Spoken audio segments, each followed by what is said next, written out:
नमस्कार जी, मैं मूल शंकर आपका अपना ऋषिकेश से।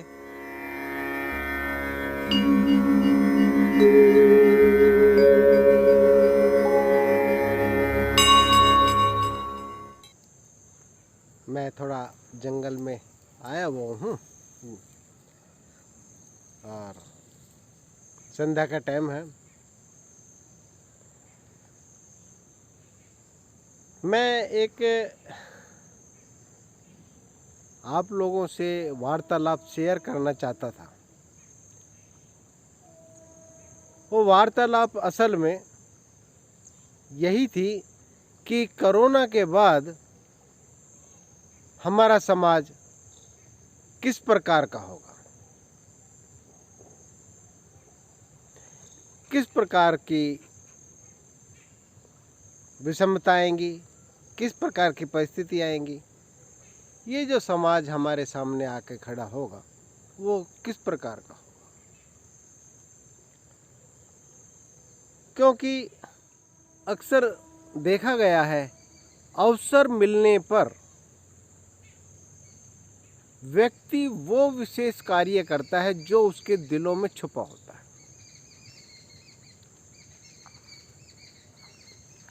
दिलों में छुपा होता है वो इस कोरोना काल में लोगों ने किया और उस अवसर का उन लोगों ने विशेष फायदे उठाए।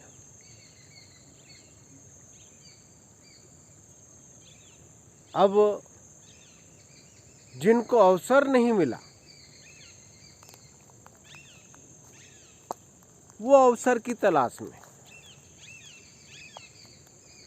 अब जो समाज सामने आ रहा है वो उसका है जिनको अवसर नहीं मिला। अवसर किस प्रकार का, चाहे तो वो धन कमाने का हो, चाहे किसी प्रकार की रंजिश निकालने का हो, चाहे राजनीतिक फायदा उठाने का हो, क्यों ना हो, सबने अपने अपने अवसर तलाशे और उन अवसरों को पूरा किया। कुछ अवसरवादी थे, पहले से ही दिमाग में बनाते थे कि यार देखा जाएगा, देख लेंगे। वो देखने का समय आया तो उन्होंने देखा। लोगों ने अपने अपाहिज माता पिता जो घर में इकलौते रहते थे उनको कोरोना कह के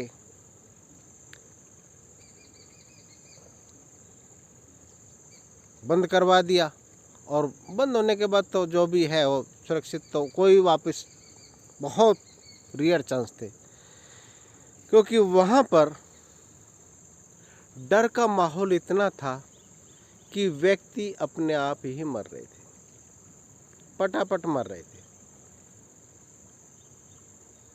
एक पड़ा है, उसके पास में 3 डेड बॉडियां पड़ी हैं, इधर भी उधर भी और आगे भी, और उसको उठाया नहीं गया। क्या जो सुरक्षित था वो बचने की संभावना कितनी थी? एक तो उसको कोरोना कह के मारा गया, उसको भर्ती कराया गया और वो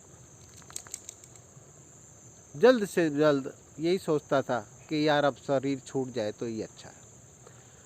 तो लोगों ने इस अवसर का बहुत फ़ायदा उठाया, पिता के साथ, भाई के साथ, माँ के साथ,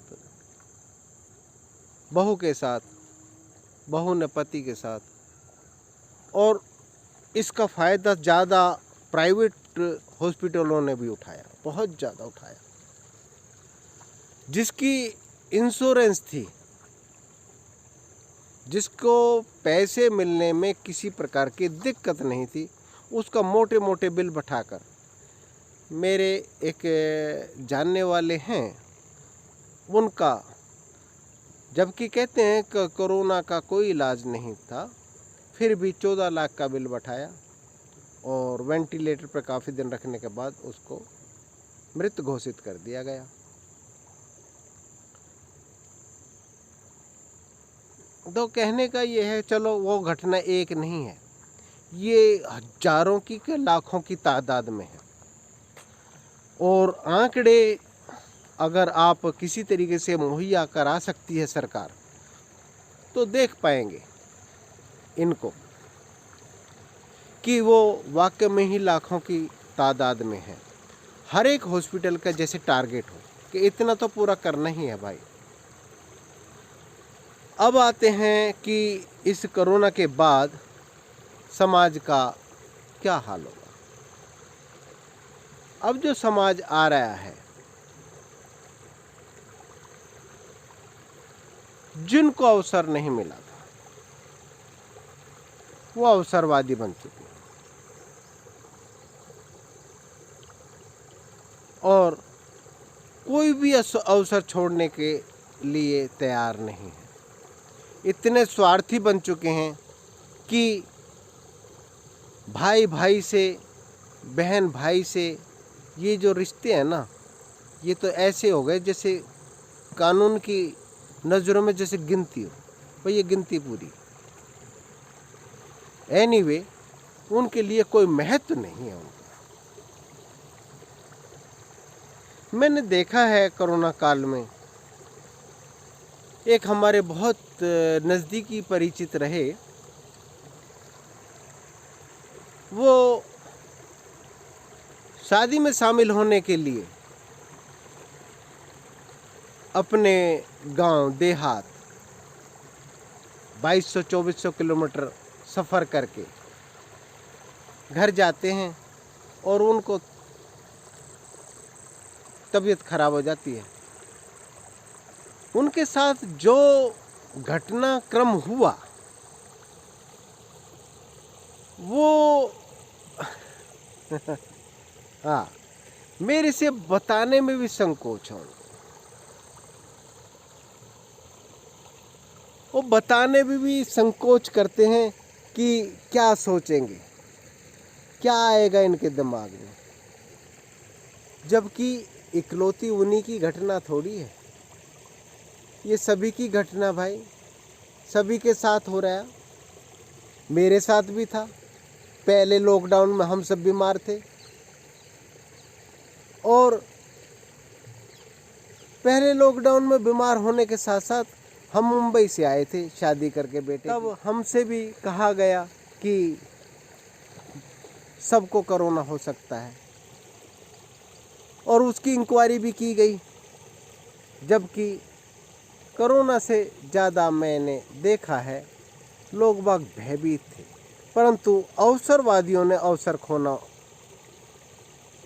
मुनासिब नहीं समझा कि मैं और अवसर खो दूं।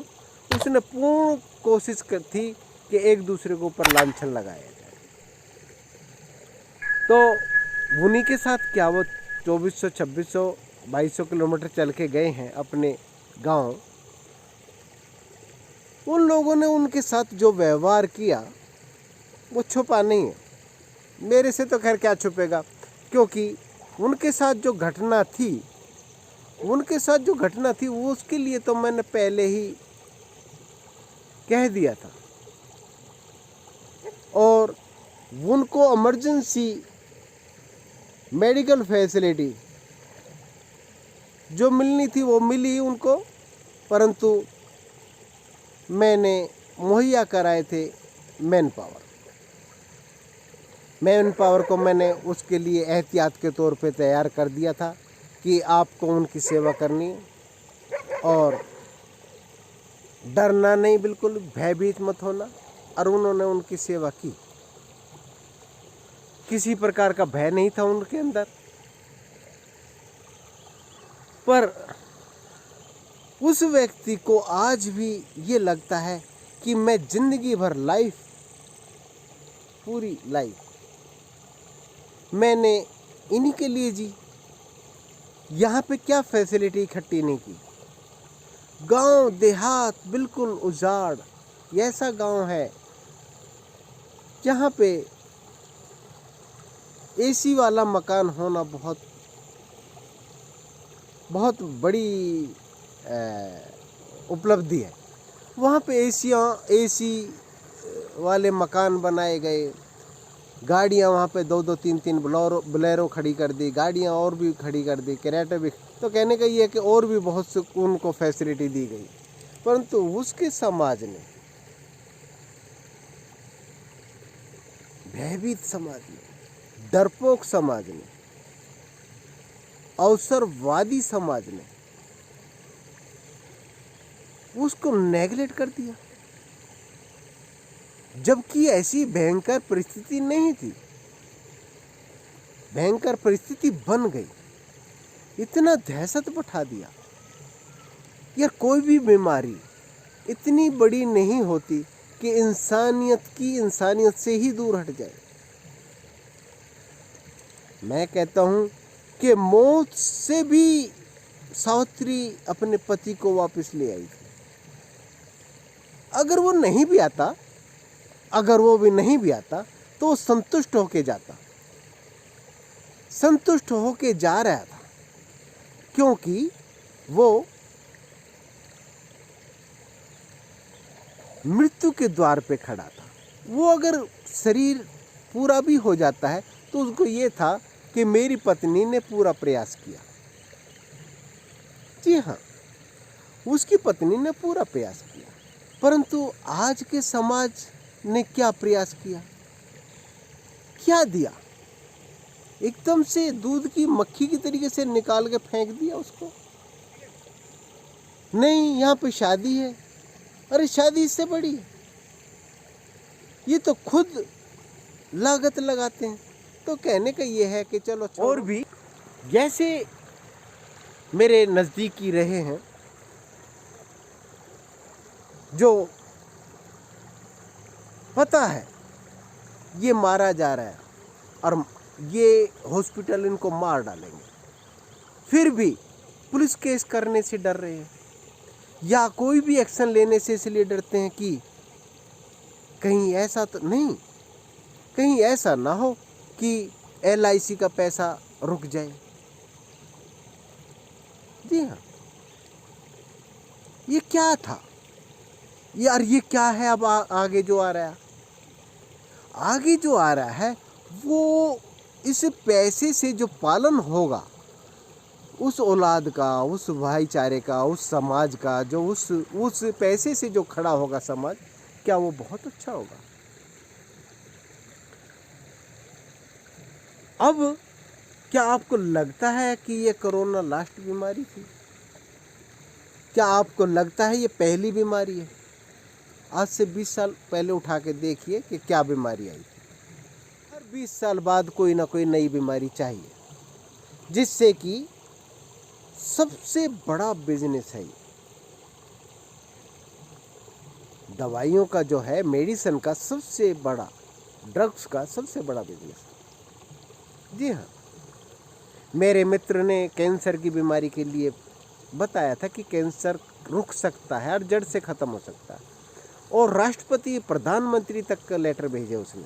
हिसार के रहने वाले वेद हैं, परंतु और उन्होंने प्रूव दिए कि मैं 280 लोगों का इलाज कर चुका हूँ और ये सामने है, परंतु कोई मंजूरी नहीं दी उनको। जी हाँ, ये एक समाज है। इस समाज में अगर ये नदी की तरीके से बहता है, देख रहे हैं आप, ये नदी की तरीके से, इसमें कई जगह ही पानी भी बह रहा है और गंदा पानी भी बह रहा है, हर प्रकार का पानी बह रहा है। इसमें अगर इन चीज़ों को निकालना शुरू करोगे ना तो भाई जी आप भी गंदे हो जाओगे।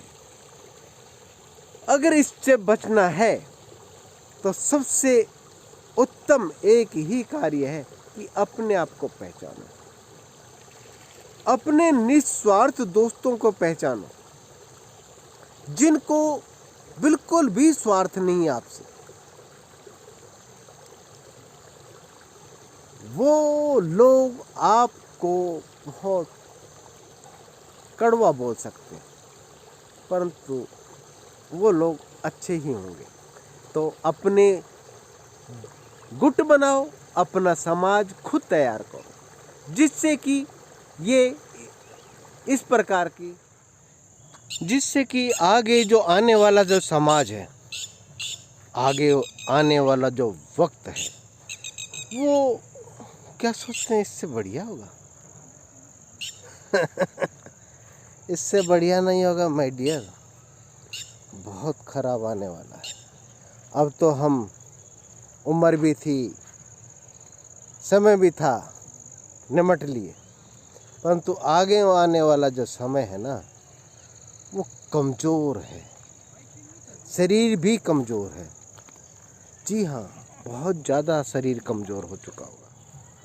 कब्रें खुली रखी हैं भाई, चलते रहो, कहीं कब्रों में मत पड़ जाना। ये कब्र हमारे लिए ही खोदी हुई है और हमने ही खोदी है। हमें इस वक्त के लिए अपने आप को तैयार करना चाहिए। ध्यान रखना, नमक में कीड़े नहीं पड़ा करते, नींबू के अर्क में कीड़े नहीं पड़ा करते। कड़वे जरूर होते हैं पर फायदा करते हैं, हाँ, पर दूसरों के लिए भी वो कड़वे ही होते हैं। रिश्तेदार का मतलब क्या होता है? रिश्तेदार यानी कि सर चढ़ा दे, रिश्ते में जो सर को चढ़ा दे, सरदार रिश्तेदार, यानी कि जो सर चढ़ाने वाला है ना, वही दार है। तो इसलिए मेरा मानना भाई जी, समय को पहचानो और अपने आप को पहचानो कि अपनी गति क्या है। किसी को किसी की ज़रूरत नहीं है माय डियर, सबको अकेले जाना है। वो रास्ता इतना संकीर्ण है, संकीर्ण यानी कि पतला है, वहाँ पे दूसरा जा ही नहीं सकता, अकेला ही जाना। परंतु मरने से पहले मत मरना। भाई यही है मेरा तो कहना। जो भी है, आज का समाज अपना तैयार करो और अपनी तैयारी करो और अपने समाज को बेहतर तरीके से समझो। कारण कि जो अब समाज आ रहा है वो बहुत ज़्यादा स्वार्थी होगा, इतना स्वार्थी होगा, अगर चलो छोड़ो, अपने आप ही समझ जाओगे। आज के लिए इतना ही, फिर मिलते हैं। नमस्कार जी। इस कोरोना काल के बाद क्या समाज आएगा, इसके ऊपर बहुत विस्तार से चर्चा करनी चाहिए और हमें अपने आप को तैयार रखना चाहिए, तैयार रखना चाहिए उस समाज के लिए जो आने वाला है। जी हाँ, हरिओम, नमस्कार, भगवान आपका भला करे। हरिओम।